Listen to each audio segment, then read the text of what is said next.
the 28th hour experience with K. Camille, where you know it's real.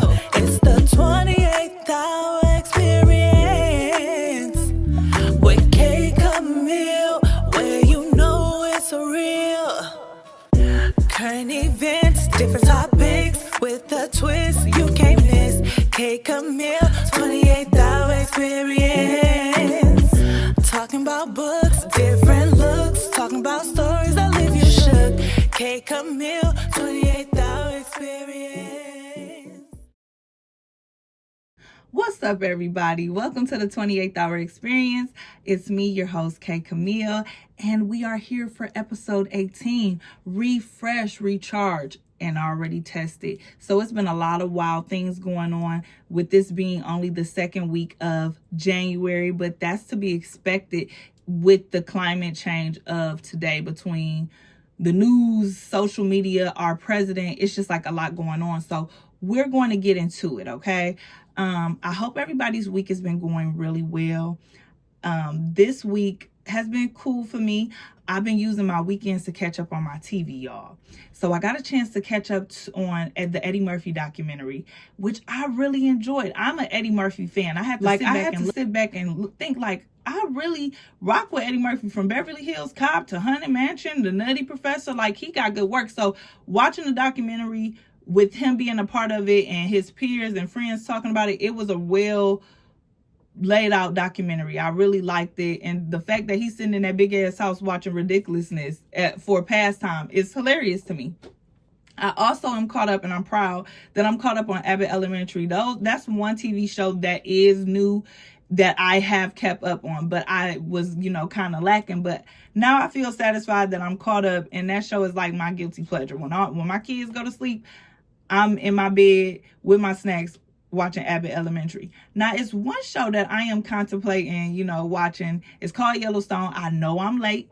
If you watched it, let me know. Should I, get enthralled in it? I'd be late to the party with these shows. Like, I remember for Snowfall, I didn't start watching or have an interest in watching Snowfall until season 3 was about to drop. So I had to start from season 1, 2, get it through so I could catch up to season 3. Yellowstone. And y'all let me know what y'all been watching during this winter, hibernation time. Because this is the only time I really get into TV. Because in the summertime, I'm at the park with my kids. I'm outside. I like the fresh air of summer because I'm having winter blues right now. I'm pretty sure everybody is like approaching cabin fever, and I'm praying for y'all. Now, speaking of winter months and all of that, we know next month it's February, another cold one, Black History Month, but Valentine's Day is on our heels. So, they always advertise in rom-coms, but this rom-com I am excited about because it's with Kelly Rowland and Method Man. It's called Relationship Goals, and it comes on Prime February 4th. I am looking forward to it. It's been a long time since I seen a rom-com that I like. I want to say, was it Think Like a Man? I'm not sure, but I hope it's good. And I'm loving Kelly's rollout. If anybody's been paying attention, 2023, she was Mea Culpa with Netflix. I think that was 2024. Correct me if I'm wrong.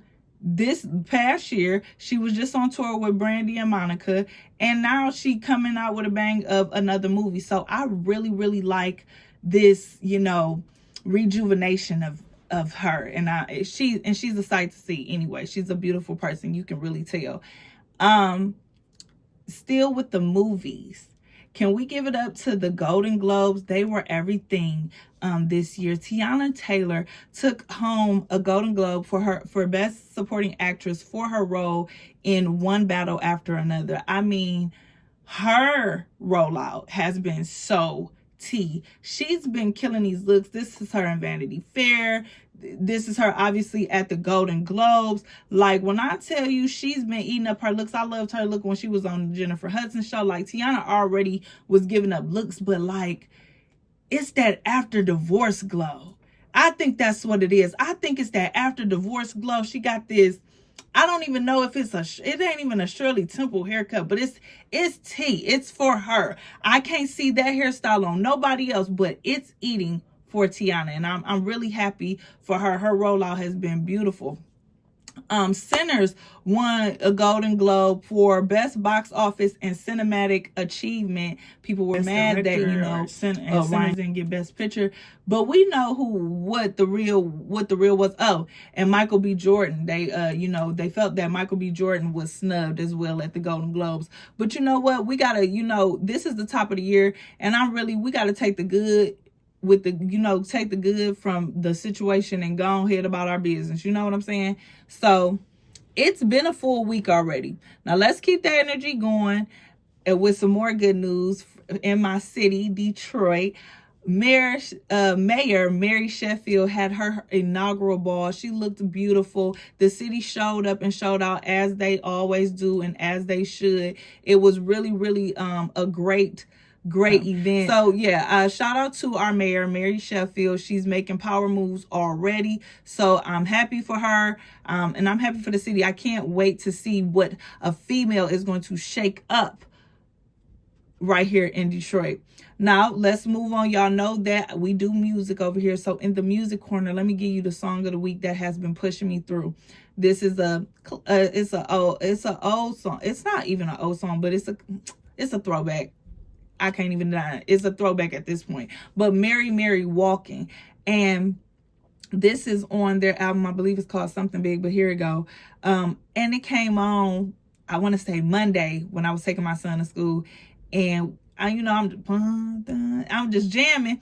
And my son, so once the song came off, he was like, "Can we play that again?"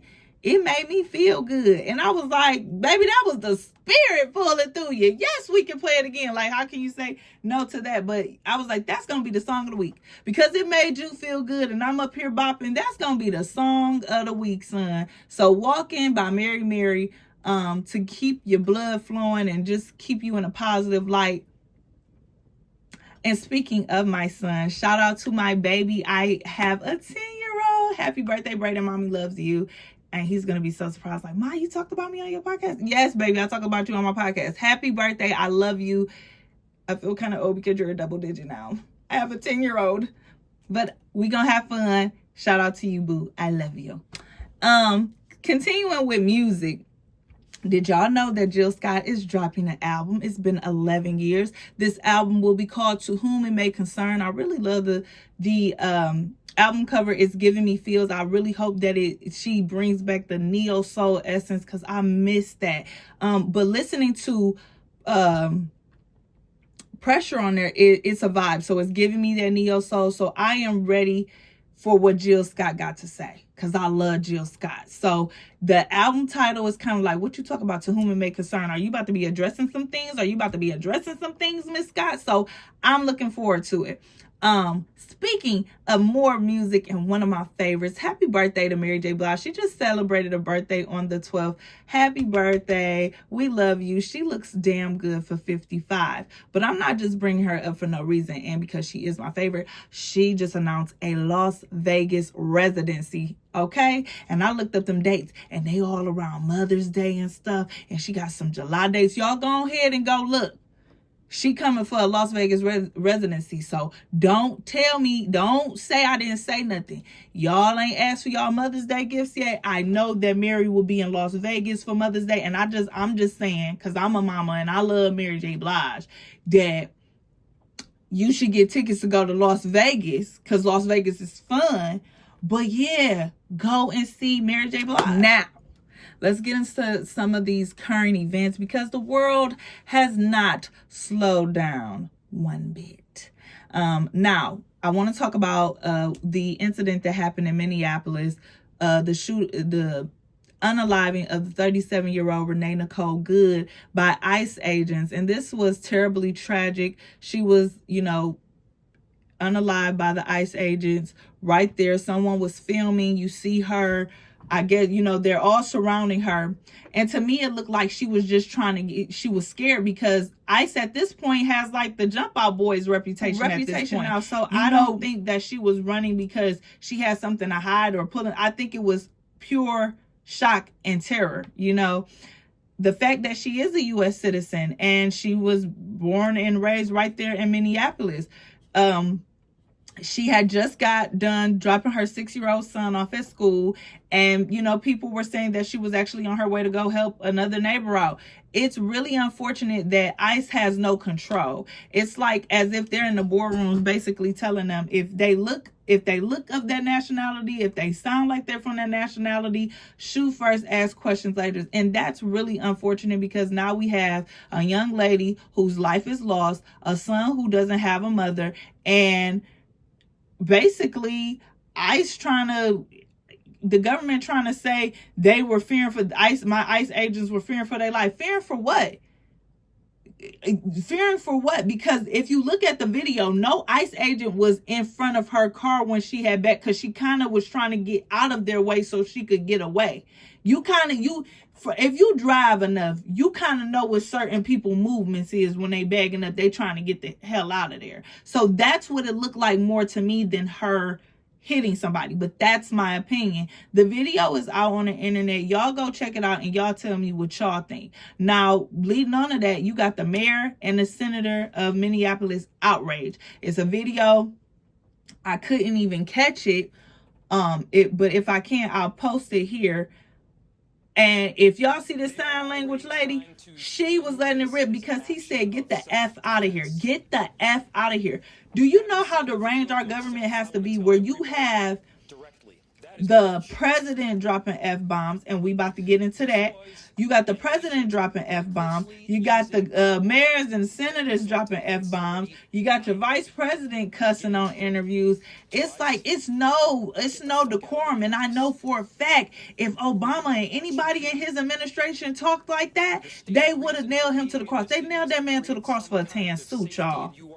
They is dropping F-bombs like they sitting at the bar. Like they are not in suits and representing the government. And speaking of the F-bombs, and I'm going to bring this up right quick, because we're going to talk about it next week. But Donald Trump is scheduled to come to my city. So they got him coming to Motor City. Now, Motor City, if you're not from Detroit, Motor City is downtown Detroit. So I was like, oh, Lord, it's going to be some shit. So then I go on the internet and I see that he done dropped the F-bomb at the plant, one of the big three. So we have the big three, Chrysler, Ford, and GM. So he's at the Ford plant. And I don't know if a Ford employee said something, but it don't matter. You're the president. Lead by example. So I don't know what he said to him, but you could see our president just dropping F-bombs, telling him F him. This is, so with them being down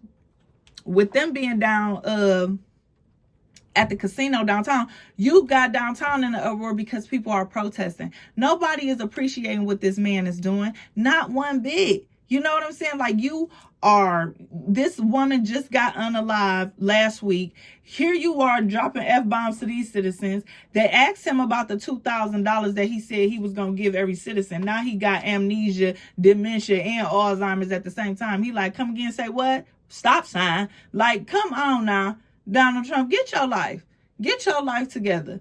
And then he's steady, making snide remarks to these other countries. And I don't like that. As an American citizen, I don't like that, because we don't know what they got over there. We don't know how they would plan to attack or none of that. And they make a lot of the stuff that we use every day. So it's like, don't be so prideful. Don't cut your nose to spite your face, Orange Man. Let's move on to something a little bit lighter. So, y'all, did y'all hear about the California man who has a bear living in the crawl space into his home? Now, Ken Johnson is living in fear every day of his life since Thanksgiving, because a 550-pound bear broke into the crawl space into his home. He called for help. California Department of Fish and Wildlife, they put a bear trap all for a smaller bear to get trapped in there, while the big bear was still, coming in and out the crawl space as he pleased. He is now in distress and taking legal action against the state because the bear is destroying his property. Now he has no running water because the bear going in and out of that crawl space. Of course, he's damaging pipes and all kind of stuff down there. He has no running water, and he also fears that the bear will eventually come up through his living room. Now, I don't blame him. What would y'all do in a situation like this? I mean, look at this bear. And then the fact that I call y'all send out, y'all bring out a bear cage and a new bear comes. First of all, Mr. Johnson, when they get this situation, you really need to evaluate where you live. If and then the small bear probably was looking for mama bear, like, where my mama at? Your mama down there trying to find some food, baby. Your mama just down there trying to find some food. That is crazy. Now I got another one, y'all, that is super. It was just crazy. I'm gonna just bring it up real quick because you could just type it in TikTok, Instagram. It's gonna be everywhere. The man who they found more than 100 skeletons in his home, the grave robber. They had corpses that were 200 years old. They had corpses of babies found in the house. The Pennsylvania authorities believe they have caught a grave robber responsible for stealing more than 100 sets of human remains. Jonathan Gorlak from Pennsylvania, because I don't know how to pronounce that city, is facing numerous charges after he was allegedly caught in the act of stealing from a grave. Authorities said there were some remains that were 200 years old and others belonged to newborns. The authorities are traumatized, stating that they have never in their life seen anything like this. People are sick, and this is one of the highlights of the new year. Okay? Now, I kept the current events short and sweet because I have a segment for y'all now that, you know, I've been working on it over the 2 weeks that I was going, but I finally condensed it on how I want to do it. So I know that we do story times and I know we do hold the line, but I want to combine it because if you follow my page on Instagram, the 28th Hour Experience, you will see that I will post stories saying, if you got a question about this is next week's theme. If you got a story or a question or anything, DM me or email me at the 28th Hour exp@gmail.com. So if you want to be a part of that, please do that. Email me. If you don't have Instagram, that's why I got my email. If you do have Instagram, DM me. But if it's a longer letter or story time, I suggest that you email. Now, this segment is kind of those combined. It's the 28th Hour of Truth, where you guys will send me your letters, story times, questions. It's just basically the 28th Hour of Truth. Now, when I was going through my emails, because I was like, let me do a little bit of cleaning, because you know you got to do a little bit of organization, especially with the thing on iPhones. So I found a couple of letters. So people were already sending me letters and I did not see them. So I want to share two of them with you today to give you an example of what I'm talking about as far as what to send me, okay? Because two people sent it, and I'm sorry because y'all sent this back. What's this? This is January. They sent these back. Both of them came in, I want to say October. So I totally apologize. But we're going to get to it today on the 28th Hour of Truth, okay? Where stories meet real talk. Whether your letter starts with Dear 28th Hour or Hey K Camille, you know I read it. You know we about to get through it together, because the 28th Hour Experience is ultimately us coming together, sharing our stories, and trying to figure out how to navigate it in today's world. This is why this is our safe space, because we're sharing our experience together, because I'm gonna be dropping story times and stuff too about what's going on with me. And I love when y'all be commenting under there about what y'all feel should go on. So let me get to these two stories, okay? So the first story is from a guy. Mind you, all of these are anonymous. So the subject of this one was called dating as a millennial, ghosting, and a whole bunch of red flags. Okay, so hey K Camille, I, a 30-year-old man, have been trying to date seriously for the first time in a while. I'm a millennial, and it feels like the dating scene is a whole different ball game now. Between dating apps, constant ghosting, and people wanting instant connections but not wanting to commit, I'm feeling pretty lost.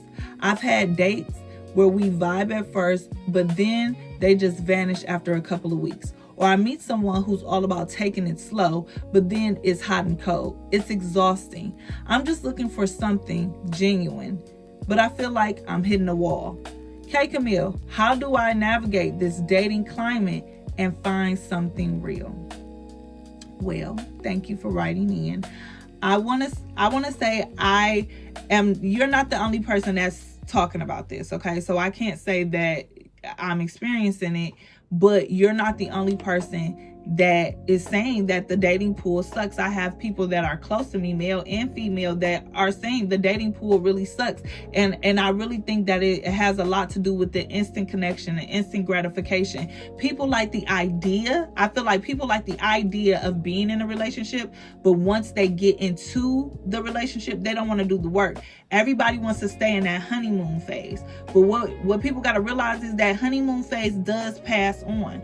And that is when your relationship really stands the test of time, is when you get through that honeymoon phase and you can get through that part where it's like, okay, you start seeing different icks about each other. And I mean, it's normal. You're learning a person. You don't learn about a person in one day. So you'll start noticing something that when you were going through the honeymoon phase, it didn't necessarily bother you, but now it's bothering you now. You have to navigate through all of that. And the big problem is nobody wants to do that. Then you got people who are completely fed up and just tracked out, where they're like, I don't want to learn nobody's zodiac sign, their favorite color, where their mama stay, where their daddy stay, they're checked out. So they're no good today. And that's where all these situationships come from, because I feel like people get comfortable with that one person and then it's just like we just messing around and nothing comes from it. So, I think that navigating in this dating climate, I don't know. With the dating apps, I just don't trust the dating apps because of the crazies, and it just gives off hookup-ish. Now, do I know of people who have used dating apps and it worked for them? Yes. But the climate that we're in now, I wouldn't trust it. And you're asking for my opinion, so I'm just giving it to you. I wouldn't trust going through a dating app. At this point, you should want to meet a person out and about to see how they dress when they're out, because you don't want to be surprised. You know what I'm saying? You don't want it to be a catfish scenario or anything like that. So I do suggest going out in the world and being patient with yourself, allowing that person coming to you, and being a part of friend groups or networking groups where it's like-minded individuals. I promise you can find your person, but put yourself in a room with that person. So if you don't want somebody who ready for a hookup, don't necessarily go to the club looking for love. Go to the library. It's so many different things that's going on in the world today. They have book clubs, adult book clubs at local libraries. They have restaurants where they do game nights. It's different things where you can really put yourself out there. I would even see if you could look up the, speed dating thing, just so you could get in person and get a feel for a person, so it won't be a surprise. Okay, so tell me what you think. Y'all got some advice? What y'all think? What are y'all opinions about navigating in the dating world as a millennial? Like, he's not the first person that's saying it sucks. Like, my friends are like, it sucks, man. Be glad that you married, man. And I be glad, because it's like, how many times can you hear that the dating pool sucks? But it's like, if that's the case, if men and women are saying it, it's a common ground gotta happen then, right? Just something to think about. Now, let's go to the next story. This next letter I got, I was like, oh Lord, how I didn't see this. But the subject line says, I'm his side chick, but he won't leave his wife. How many scenarios, how many story times have you seen on TikTok with this goddamn scenario? I mean, come on, let's go. Hey, K Camille. Hey, I, 29 female, have been seeing a man for about 8 months. The problem, he's married. Kind of got that from the subject. He swears he's unhappy and says he's trying to figure things out, but he hasn't left his wife yet. Oh, go figure. I know I shouldn't be in this position, and part of me hates myself for it, but I can't help how I feel. He treats me like I'm the one, sends me love notes, takes me on trips, and constantly tells me I'm everything he wants. Lately, I've been feeling used and anxious. I can't see a future here unless he actually leaves his wife. But every time I bring it up, he says he's working on it and asks me to be patient. K. Camille, I need the truth. Am I wrong for loving him, or am I just setting myself up for heartbreak? I want to start off by saying, you know the answer when you was writing this letter. I hope that you have it figured out, because you said 8 months, and mind you sent me this in October. So I want to comment on a couple things in this letter. Where you said he treats me like I'm the one, sends me love notes, takes me on trips, and constantly tells me I'm everything he wants, and then you have needs. So he treats me like I'm the one. Well, it comes out to me that he married the one, and she's everything he needs, and you're everything he wants. You got to listen to people, how they talk. The next thing that I wanted to comment on was every time I bring it up, he's saying he's working on it. He's working on how much longer he can keep pacifying you and keep running you along. Listen, you're not wrong for loving him. You're wrong for dealing with a married man. You're wrong for letting your feelings be susceptible to somebody that wasn't yours. You set yourself up for failure. Is he wrong? Definitely. He's letting his wife down completely. He's a womanizer, clearly, but you knew very much so well. You're grown. 8 months, a long enough time. So I don't know if you were 28, 29, whatever. You were old enough to know, messing with a dude that's married, she got papers on that man. And and you're 29, so you're a part of the millennial crew. I know you just seen Brene get that lawsuit. I know you just seen that. Y'all gotta stop playing with these people, these married folks. Y'all gotta stop playing with these people. Y'all keep saying it's just a piece of paper. It's just a piece of paper. If it's just a piece of paper, then why do you want a piece of paper so much, right? Why do women be wanting them to leave that piece of paper and make another piece of paper with you if it's just a piece of paper? A lot of rights come to a person's spouse on that piece of paper, okay? And that piece of paper can potentially keep them out of jail for doing something to you.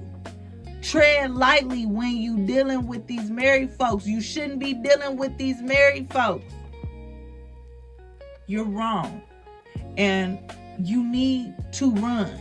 He don't belong to you. And if he's still dealing with you, y'all wrong. And I hope she find out. But then the last thing I want to comment on was the title. I'm his side chick, but he won't leave his wife. Girl, it's 2026. I hope you ain't going into the new year like that. I hope you're not going into the new year saying and addressing yourself as, I'm a side chick, but his wife won't leave him. As a wife, girl, please. You look foolish. What I suggest you do is go watch Waiting to Exhale and drink you a nice stiff martini or margarita. Block that man and run for the hills. You are young. Don't get caught up. Don't be like one of these women who gotta have shush, baby, be quiet. Don't talk about that. Be a side family. Now it ain't just a side chick no more. It's a whole side family. Be careful. You more than that. Find value in yourself. Because if you're good enough for a man to, wine and dine, do all these trips for, I'm pretty sure it's a man out there that would marry you. And that is all that you will be getting all the time to yourself. Don't play yourself. It's 2026. Don't play yourself. Not for these dudes that know they doing wrong and he's stringing you along. It's nothing to work on. You unhappy, you unhappy. You miserable, you miserable. But like the old folks used to say, it's cheaper to keep her. That wife ain't going nowhere, babe. I'm telling you that now. They're going to say, I'm figuring it out. I'm just everything. I just got a lot on my mind. Girl, please. Go run. And go run. Pass go. Don't even bother collecting $200. You don't deserve it for that move there. Okay? I want to thank y'all for being vulnerable enough to send those letters in to me. Continue to do so. Again, you can DM me on the 28th Hour Experience at Instagram, or you can email me at the 28th Hour Experience exp@gmail.com.